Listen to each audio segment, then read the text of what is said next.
The great station Concordia Prima hung in space like a silver jewel. Inside its massive halls, representatives from 12 different alien species sat around a circular table. This was the Galactic Council, and today they were angry. Ambassador HFY stood up. His purple skin looked darker than usual, and his forearms moved as he spoke. The hegemony had ruled this part of space for 2,000 years. When HFY talked, others listened. "We are here because of the humans," he said. His voice echoed in the chamber. 50 years ago, we welcomed them into our galaxy. We thought they would learn. We thought they would follow our rules. Around the table, other aliens nodded. The Vorthak delegates' tentacles wiggled in agreement. The crystal beings from Nexus Prime glowed brighter. Even the floating gas creatures from the spiral arm seemed to move faster. Instead, HFY continued, they have caused nothing but trouble. They ignore our trade routes. They refuse to use our currency. They build colonies where they want, not where we tell them. At the far end of the table, 3 humans sat quietly. Ambassador Sarah Chen, a woman with gray hair and calm eyes, watched HFY speak. Next to her, General Marcus Webb kept his hands folded. The third human, Dr. Elena Rodriguez, took notes on a small device. They steal our customers, complained Ambassador Thys from the Trade Federation. Her snake-like body coiled around her chair. Human goods are cheaper. Human ships are faster. It is not fair. Fair?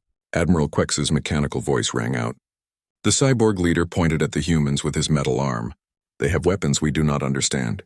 Ships that move in ways our best pilots cannot match. They are dangerous. More voices joined in. For an hour, the aliens listed their complaints. The humans disrupted everything. They were too different, too unpredictable, too successful. Finally, HFY raised all 4 arms for silence. The Council has made its decision. Humans will accept new rules or face the consequences. He activated a hologram in the center of the table. Words appeared in dozens of languages, including English. First, HFY read, humans will stop all expansion beyond their current borders. Second, all human military forces will report to Council oversight. Third, humans will pay 10 billion credits in damages for disrupting galactic trade. The chamber fell quiet. All eyes turned to the human delegation. Sarah Chen looked at the hologram for a long moment. She whispered something to General Webb. He nodded. Dr. Rodriguez closed her device and put it away. You want our answer now? Chen asked. Yes, HFY said. The Council expects immediate acceptance. Chen stood up slowly. She was not tall compared to most aliens in the room, but something about her made everyone watch. She gathered her papers and put them in a briefcase. General Webb and Dr. Rodriguez did the same. Our answer is simple, Chen said. Her voice was quiet, but everyone heard every word. We reject your terms entirely. Gasps filled the chamber. Some aliens jumped to their feet. Others made angry noises in their own languages. You cannot refuse the Council. HFY shouted. We represent 12 civilizations. Billions of beings. Chen closed her briefcase with a soft click. And we represent humanity. That is enough for us. If you walk away, Admiral Quex warned, there will be consequences. No one trades with species outside the Council. You will be alone. Chen smiled, but it was not a friendly smile. We have been alone before. We survived. This is madness, Thys hissed. You are one small species. We are the galaxy. You are the galaxy that invited us in 50 years ago, Chen said. The same galaxy that now wants to cage us because we do not bow low enough. She walked toward the exit. General Webb and Dr. Rodriguez followed her. Where are you going? HFY demanded. Chen stopped at the door and turned around. Home, we have work to do. Work? Preparing, Chen said. You see, Ambassador, you made one mistake today. What mistake? You assumed we needed you more than you need us. The 3 humans left the chamber. The door closed behind them with a soft hiss. For several minutes, the remaining delegates sat in stunned silence. Then everyone started talking at once. This is impossible, Thys said. No species has ever refused the Council. They will be back, HFY announced. Within a week. Maybe less. They need our trade routes, our protection. Admiral Quex was not so sure. Did you see how calm they were? Most species panic when we threaten them. The humans acted like they expected this. Of course they expected it, said Councillor Vex from the Mining Guild. Their behavior forced our hand. This was their choice. But Dr. Allen, the elderly Vorthak scientist, looked worried. In 50 years of studying humans, I learned one thing. They never do anything without a reason. Even things that look stupid turn out to be clever. Clever? Zekai laughed. They just made enemies of 12 civilizations. How is that clever? Dr. Allen's tentacles curled thoughtfully. Maybe that was the point. Outside the station, a small human ship waited. Sarah Chen, General Webb, and Dr. Rodriguez boarded quickly. As their ship headed toward human space, Chen activated a communication device. "This is Chen," she said. "The Council made their offer. We rejected it as expected," a voice answered from Earth. "Understood. Are you certain they will not negotiate?" "They were never going to negotiate," Chen replied. "They wanted submission or war. We gave them neither. Then we moved to the next phase." Chen looked out the window at the stars. Somewhere out there, the galaxy waited. It had no idea what was coming. "Yes," she said. "Send the signal to all stations. Operation Freedom begins now." As the human ship jumped to faster than light speed, it left behind a council that thought they had won. They believed the humans would come crawling back within days. They were wrong. The galaxy was about to learn what happened when you cornered humanity. The consequences would reshape everything they thought they knew about power, control, and the price of freedom. 3 days after the humans walked out, the Galactic Council met again. This time the mood was different. Where anger had filled the chamber before, now there was satisfaction. "They have not contacted us," Zekai announced with pleasure. "No messages begging for mercy. No requests to return." "Of course not," Admiral Quex replied. His mechanical fingers drummed on the table. "They are too proud. But pride does not buy food or fuel." The Trade Federation representative displayed a holographic map of space. Green lines showed major trade routes. Red dots marked human colonies and outposts. "We have already begun redirecting commerce," she reported. "Human trade routes are being absorbed by council members. Their loss is our gain." The other delegates made happy noises. The crystal beings from Nexus Prime glowed brighter. The gas creatures danced in their containment suits. "How long before they surrender?" asked Councillor Vex. 2 weeks, Zekai predicted confidently. "Maybe 1. Humans need our technology, our protection, our markets. Without the Council, they are nothing." But Dr. Allen, the old Vorthak scientist, remained quiet. His tentacles moved slowly, a sign of deep thought. "You disagree, Allen?" Admiral Quex asked. "I'm not sure," Dr. Allen admitted. "In 50 years of human membership, did we ever really understand them?" "What is there to understand?" Thais snapped. "They are a young species, barely out of their home system when we found them. We taught them everything they know, did we?" Dr. Allen pulled up his own data files. "Look at their expansion pattern.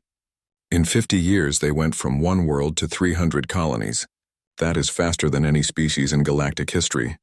So they breed quickly," Zekai said with a dismissive wave. "Many species do that. But they also innovated quickly. Human technology improved at an impossible rate. Their ships became faster than ours. Their weapons more efficient. Their computers more advanced. They stole our designs," Admiral Quex insisted. "Did they? We shared technology freely, expecting them to copy us. But human improvements were always different. Better. Like they understood principles we had forgotten." The chamber fell silent for a moment. Then Thais hissed in irritation. "You worry too much, old one. They are gone. We are in control again." Meanwhile, on the edge of Council space, something strange was happening. Captain Zara, a hegemony patrol commander, was investigating reports of unusual activity near the rim worlds. His ship, the Dominant Force, was one of the most advanced vessels in the galaxy. Its sensors could detect movement across entire star systems. Its weapons could destroy planets, but today, those sensors were showing impossible readings. "Captain," his scanner operator reported, "I am detecting human ships in the Kepler sector." "That is outside their declared territory," Jara replied. "How many ships?" 40. "No, 60. Sir, the number keeps changing. They appear and disappear." Jara ordered his ship to investigate. When they arrived at the Kepler system, they found something that made no sense. 3 human vessels hung in space near the local trading station. They were not military ships. They looked like simple cargo carriers. But the local aliens were bringing their goods to the humans, not to the council merchants who had controlled this route for centuries. "This is Captain Jara of the Hegemony Fleet," he broadcast. "Human vessels, you are violating council territory." One of the human ships responded. The voice was calm and polite. Captain, this is Commander Torres of the human merchant vessel New Horizon. We are in neutral space, conducting legal trade with willing partners. All trade in this sector must be approved by the Council. The Council expelled us, Captain. Their rules no longer apply to us. Shara felt his confidence waver. You cannot simply ignore galactic law. Whose law? The law of beings who told us we were not welcome? Before Jara could respond, his sensors detected more human ships appearing throughout the sector. Not just 3 or 4, dozens. They seemed to come from nowhere, as if they had been hiding in the empty space between stars. Sir, his scanner operator whispered, I count over 200 human vessels in this system alone. Jara ordered a retreat. As his ship jumped away, he saw human ships moving to other rim worlds. They were not conquering. They were trading, offering better deals than the Council had ever provided. Within a week, reports flooded in from across the galaxy. Human ships were everywhere, not in Council core worlds, but in the forgotten places.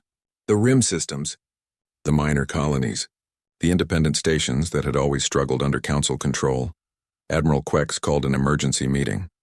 This is impossible, he declared. Our intelligence report said humans had maybe 500 ships total. We are seeing thousands. Where did they come from?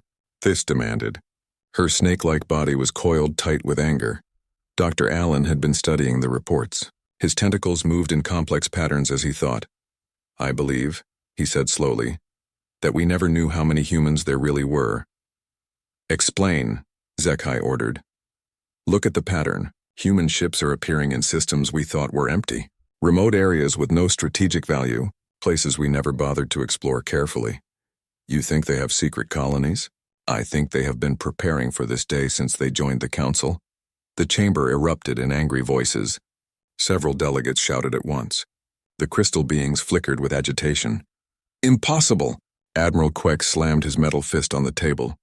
We monitored them constantly. We knew every human world, did we? Dr. Allen pulled up a star chart. Humans explored space differently than we did. We look for valuable worlds, rich systems, strategic positions. Humans seem to go everywhere, even to worthless rocks in empty space, won't they? Why would they do that? Because they were not looking for wealth. They were preparing for war. The words hung in the air like a death sentence. For 3,000 years, the Council had maintained peace through strength.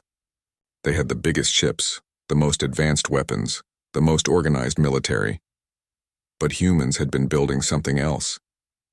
A network of hidden bases, a fleet that could appear anywhere, a strategy that turned the galaxy's own size against it.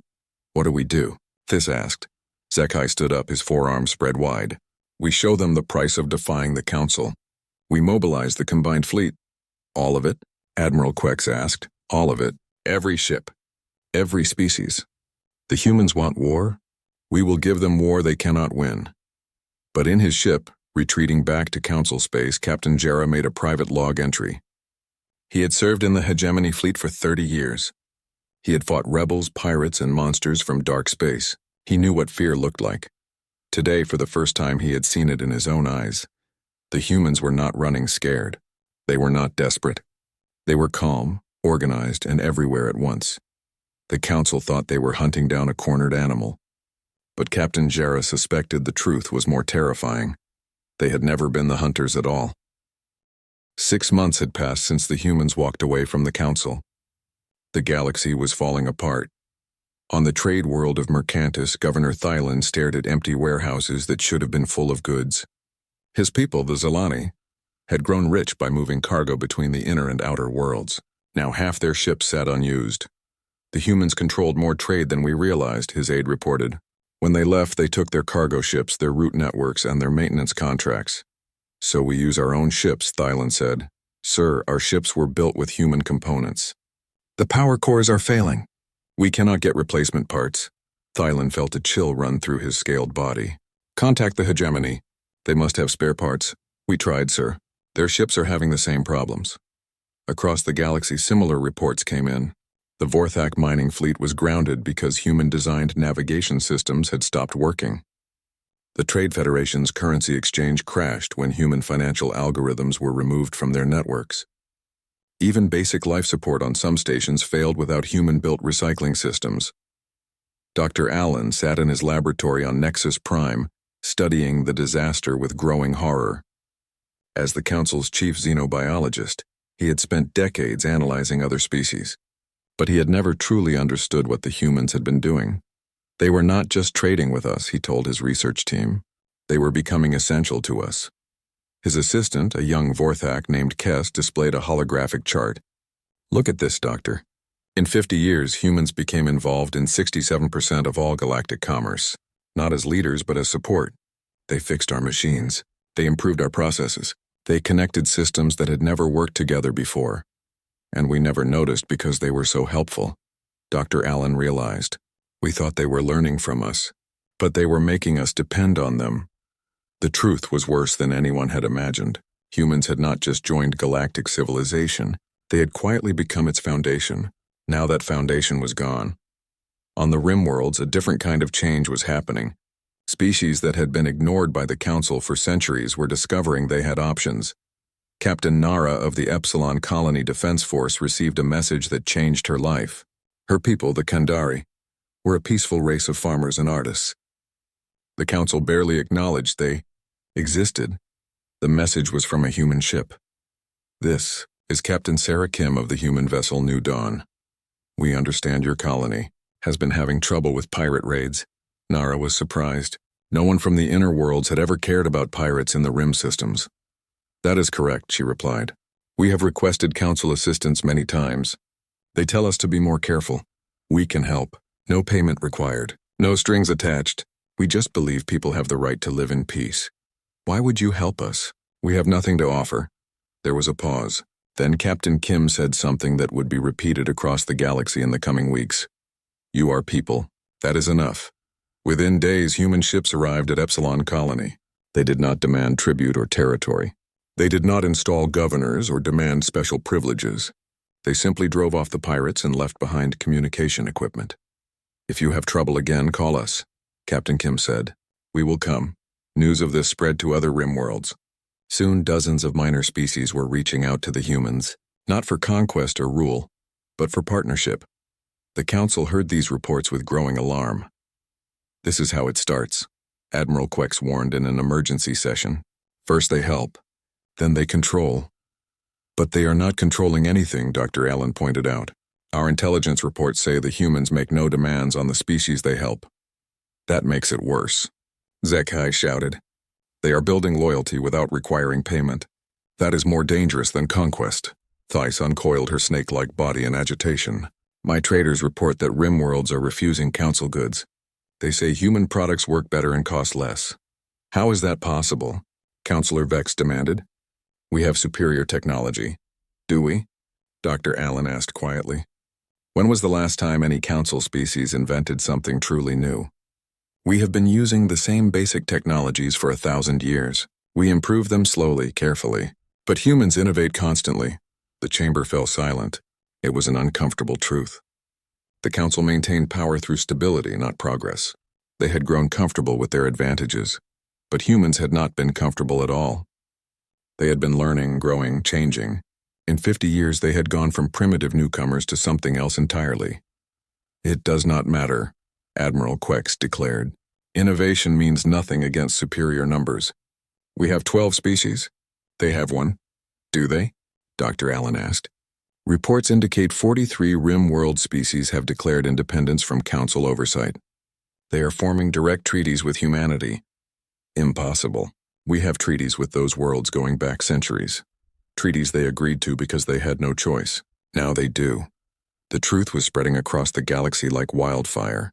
For 3,000 years, the Council had maintained order through fear and necessity.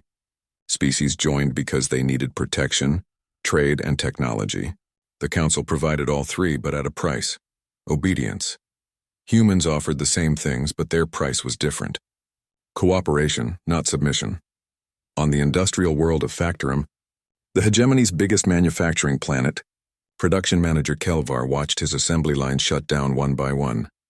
Sir, his foreman reported, we have lost 80% of our workforce.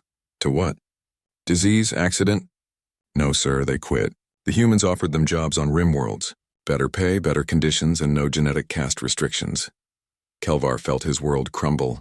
The hegemony's power rested on a rigid class system. Workers stayed in their place because they had nowhere else to go. Now they did. Double their wages, he ordered desperately. Sir, we cannot afford that. The humans are not paying more money. They are offering something else. What? Choice, sir. The freedom to change jobs, move to different worlds, marry outside their birth caste. Things that have been illegal here for 2,000 years. Similar reports came from across council space. Entire populations were voting with their feet, leaving the rigid hierarchies they had known all their lives for something new and uncertain. The great irony was not lost on Dr. Allen. The council had brought humans into galactic civilization to control them. Instead, humanity had shown the galaxy that control was just an illusion maintained by fear. And fear, it turned out, was a poor foundation for lasting power. Admiral, HFY said in the emergency session, how soon can the combined fleet be ready? Admiral Quex checked his displays. 2 months to full mobilization. Every ship from every member species. Good. We will show the galaxy what happens when order is challenged. But privately, Admiral Quex was not confident. His intelligence reports painted a picture that made no sense. Human forces seemed to be everywhere and nowhere. They appeared when needed, then vanished back into empty space. Worse, human technology was advancing at an impossible rate. Ships that had been equal to Council vessels 6 months ago were now clearly superior. It was as if the humans had been holding back, waiting for the right moment to reveal their true capabilities. The Council had always assumed that progress was slow and predictable. They had based their power on that assumption. Now they were about to learn what happened when that assumption was wrong. The combined fleet was the most powerful military force in galactic history. 3 million ships from 12 species, each vessel a masterpiece of destruction. They had never been assembled all together before, because no threat had ever been great enough to require it. Admiral Quex stood on the bridge of the flagship Dominion, watching the endless rows of warships stretching into space. Hegemony dreadnoughts floated next to Trade Federation carriers. Vorthak mining ships had been converted to battle cruisers. Even the peaceful crystal beings of Nexus Prime had contributed their reality-warping vessels. Sir, his communications officer reported, all fleet commanders are ready. 3 million vessels await your orders. Quex felt a surge of confidence. No force in the galaxy could stand against such might. The humans had perhaps a few thousand ships at most. This would be over quickly. Set course for Sol system, he ordered. It is time to end this rebellion. The journey to human space took 2 weeks. As they traveled, more reports came in from across the galaxy. Entire sectors were now in open revolt against Council authority. But Quex was not worried. Once humanity was crushed, the rim worlds would fall back in line. They always had before. Admiral, Captain Jarrah approached the command chair. He had been assigned as a tactical advisor, though his recent reports about human capabilities had been largely ignored. I urge caution. The humans may have defenses we do not expect. Captain, Quex replied dismissively, we have 3 million ships. They have a few colonies and some clever tricks. This is not a battle, it is an execution. But as the combined fleet approached the edge of Sol system, strange things began to happen. First, their long-range sensors detected far more activity than expected. Where intelligence reports suggested a few human outposts, the screens showed thousands of contacts. Sensor ghosts, the scanning officer reported confidently. The humans are using jamming technology to make their fleet look bigger. Then human ships began to appear. Not the few thousand expected, but tens of thousands. They emerged from behind planets, from asteroid fields, from what looked like empty space. Each one was sleek, fast, and armed with weapons that did not match any known design. Where did they all come from? Quex demanded. Captain Jarrah studied the tactical displays with growing concern. Admiral, I believe we were wrong about human capabilities. This is not a small defensive fleet. This is a military force that has been preparing for exactly this moment. Impossible. Our intelligence services are the best in the galaxy. Sir, what if our intelligence was wrong? What if the humans wanted us to underestimate them?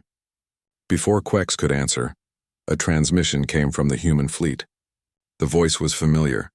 Ambassador Sarah Chen, the woman who had walked out of the council meeting a year ago. Admiral Quex, she said calmly, you have brought an impressive force to our system, but you are not welcome here. I suggest you turn around. Quex activated his own communicator. Ambassador, you're facing the combined might of 12 civilizations. Surrender now and your people will be treated with mercy. Admiral, you still do not understand. We tried to coexist with your council. We tried to follow your rules. You rejected that option. Now you face the consequences of that choice. You cannot threaten us. We outnumber you 100 to 1. There was a pause. Then Chen said something that chilled Quex to his mechanical bones. Do you? Are you certain about that? Suddenly, human ships began appearing throughout the fleet, not at the edges but inside the formation, behind council vessels, above them, below them, everywhere at once. How? Quex whispered. His sensor officer was panicking. Sir, I count over 500,000 human vessels. They are using stealth technology we cannot detect. They were here the whole time, waiting. But that was not the worst surprise. As the human ships revealed themselves, the combined fleet's own vessels began to malfunction. Engines shut down. Weapon systems failed. Life support flickered. What is happening? Quex demanded. Captain Jarrah was checking his own ship's systems. Sir, it appears the humans have been sabotaging our fleet. Impossible. These ships were inspected before departure. Not sabotage, sir. Something else. Our computer systems are shutting down. It is like they are receiving shutdown commands from an outside source. The horrible truth dawned on Quex. For 50 years, humans had been helping maintain council technology. They had fixed broken systems, improved efficiency, and connected previously incompatible networks. Every council ship in the fleet had human-designed components somewhere in its systems, and now those components were receiving new orders. Admiral, Chen's voice came over the communicator again. Your ships are not responding because we built them. Every computer core, every navigation system, every life support unit in your fleet contains human technology. We gave it to you freely and you accepted it gratefully. This is treachery. This is preparation. We knew this day would come. We knew the council would never accept an equal partner, so we prepared. All around the combined fleet, human ships moved with perfect coordination. They did not attack immediately. Instead, they simply surrounded the council vessels, which were now floating helplessly in space. You are defeated, Admiral. Your choice now is simple. Surrender and return to council space or be destroyed where you float. Quex looked at his displays in disbelief. The most powerful fleet in galactic history had been neutralized without a single shot being fired. It was impossible. It was humiliating. It was brilliant, sir, Captain Jarrah said quietly. We should surrender. We have no choice. Never! Quex roared. All ships that still have weapons open fire. Some council ships still had independent systems that had not been compromised. They began shooting at the human vessels. The battle that followed was unlike anything in galactic history. Human ships moved like they were reading their enemies' minds. Every council tactic was anticipated. Every strategy was countered before it could be implemented. It was as if the humans had studied every battle the council had ever fought and learned from all of them, which Quex realized with horror was exactly what they had done. The battle lasted 6 hours. When it was over, the combined fleet was gone. Not destroyed entirely. The humans had been careful to disable rather than kill when possible. But as a fighting force, it no longer existed. Quex's own ship was one of the few still functional. He sat in his command chair, staring at the wreckage of galactic civilization's greatest military achievement. Admiral, his communications officer reported, we are receiving a message from Earth. Chen's face appeared on the main screen. Behind her, Quex could see the blue and green world that had somehow brought down an empire. Admiral, you and your surviving crews are free to go. Return to council space. Tell them what you have seen here. Why? Quex asked. Why not destroy us all? Because we are not conquerors, Admiral.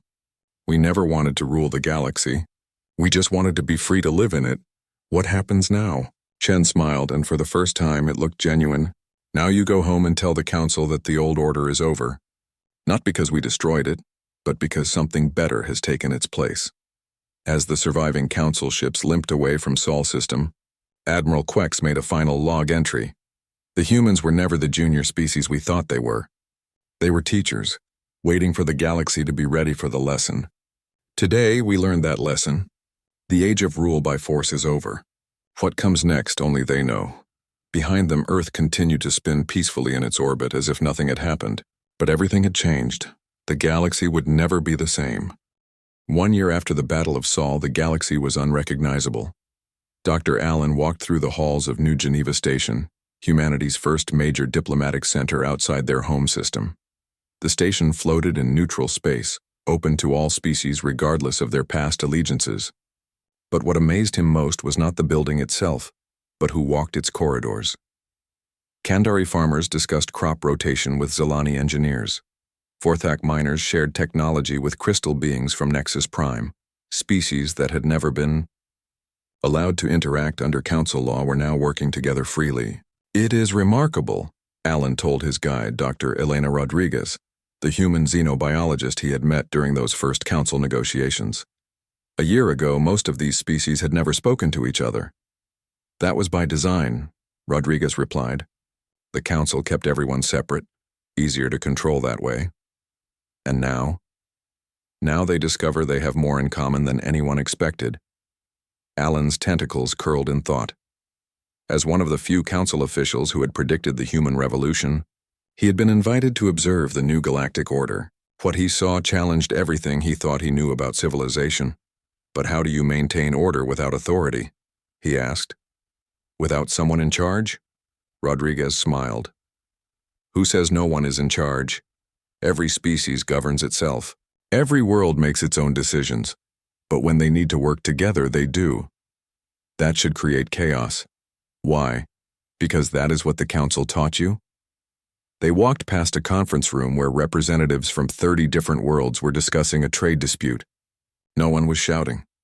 No one was making threats. They were simply talking, finding solutions that worked for everyone. "The council maintained order through fear," Rodriguez continued. "We maintain cooperation through mutual benefit."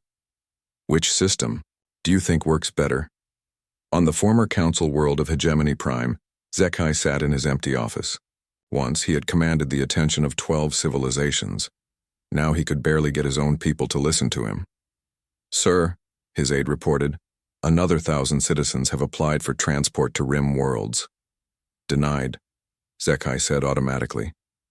"Sir, we cannot deny them. The new Galactic Charter guarantees freedom of movement." Zekai felt his forearms tremble with rage. "I do not recognize this charter. The hegemony does not bow to human law." "Sir, it is not human law. The charter was written by representatives from 200 worlds. The humans just provided the meeting place.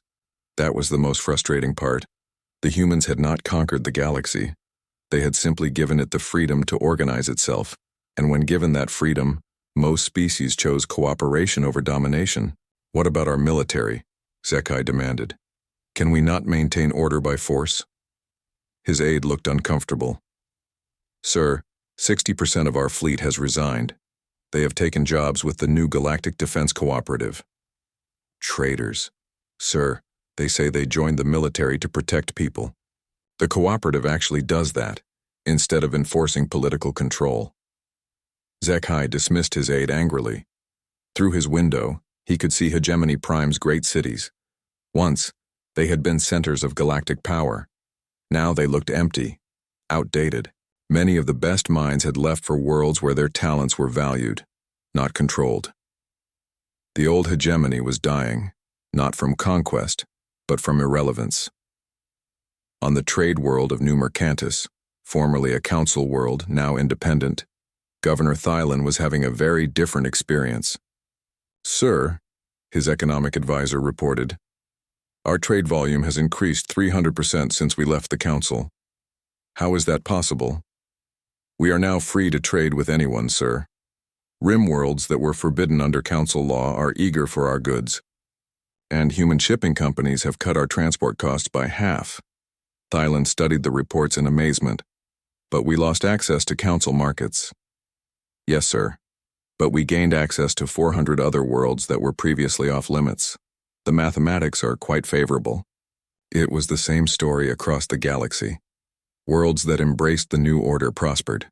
Those that clung to the old ways stagnated. On Earth, Ambassador Sarah Chen worked in a modest office overlooking the Pacific Ocean. She had refused several offers of grand palaces on other worlds. Her job, she said, was not to rule but to facilitate. "Ambassador," her secretary announced, "the Vorthak delegation is here to discuss the mining dispute." "Send them in." 3 Vorthak entered, led by Dr. Allen. Behind them came representatives from 2 human colonies and a Kandari trade group. "Ambassador," Dr. Allen began, "we have a problem. Our mining operation on Kepler 7th is producing rare metals needed by both human and Kandari industries. But our mining methods are damaging the local ecosystem." "What do you propose?" Chen asked. "We would like human expertise in clean mining technology. In exchange, we offer 20% of our output and access to our geological survey data for other worlds." One of the human representatives nodded. "That seems fair, but we would also like the Kandari to provide their biorestoration techniques to repair existing damage." "Agreed," the Kandari delegate said. "In exchange for priority shipping rights on the new trade routes." Chen watched the negotiation with satisfaction. A year ago, such cooperation would have been impossible. The Council would have assigned mining rights to whichever species bid the highest, regardless of environmental impact or fairness to others. "Do you need a formal agreement?" she asked. "No," Dr. Allen replied. "Our word is sufficient." That was perhaps the most revolutionary change. Under the old system, every interaction required contracts, enforcement, and the threat of punishment. In the new galaxy, species kept their agreements because breaking them meant losing the cooperation that made everyone prosperous. "Ambassador," her secretary said after the delegation left, "Captain Torres is here for the evening briefing." Captain Sarah Torres, formerly of the merchant vessel New Dawn, now commanded the Galactic Defense Cooperative's Rapid Response Fleet. Her job was to protect worlds that could not protect themselves, just as she had done at Epsilon Colony. "What is the situation?" Chen asked. "Quiet, mostly. The hegemony tried to blockade 2 former council worlds, but their own fleet refused the order. The Trade Federation is making noise about reclaiming their old territories, but they lack the ships to enforce it." "What about the Rim worlds?" "Thriving. 47 new worlds have applied for membership in the cooperative this month alone. We are running out of ships to patrol all the trade routes." Chen smiled. "A good problem to have. There is one issue, though. Some of the former council species are asking for help." "What kind of help?" "Food shipments, medical supplies, technical support. It seems that maintaining control is expensive. Without tribute from subject worlds, some of the council core worlds are struggling. And we are helping them, of course. The hegemony refugees on their border worlds need assistance. The Trade Federation's economic collapse has left millions unemployed." Chen nodded approvingly. "Good. When they are ready, we will help them join the new order." "Even after everything they did?" "Especially after everything they did. The point was never revenge, Captain. It was freedom." As night fell over Earth, Chen stood on her balcony looking up at the stars. Somewhere out there, former enemies were becoming partners. Oppressed peoples were discovering their own strength. Young species were reaching for the stars without asking permission. The galaxy had learned what humanity had always known: that cooperation worked better than control, that diversity was stronger than uniformity, and that freedom was worth any price. "Ma'am?" her secretary called from inside. "You have a call from the Zelani ambassador. Something about a joint exploration mission to the Andromeda galaxy." Chen smiled and headed back inside. The new galaxy was full of possibilities, and humanity was ready to explore them all. Not as conquerors or rulers, but as partners in the greatest adventure of all, the journey toward a better tomorrow.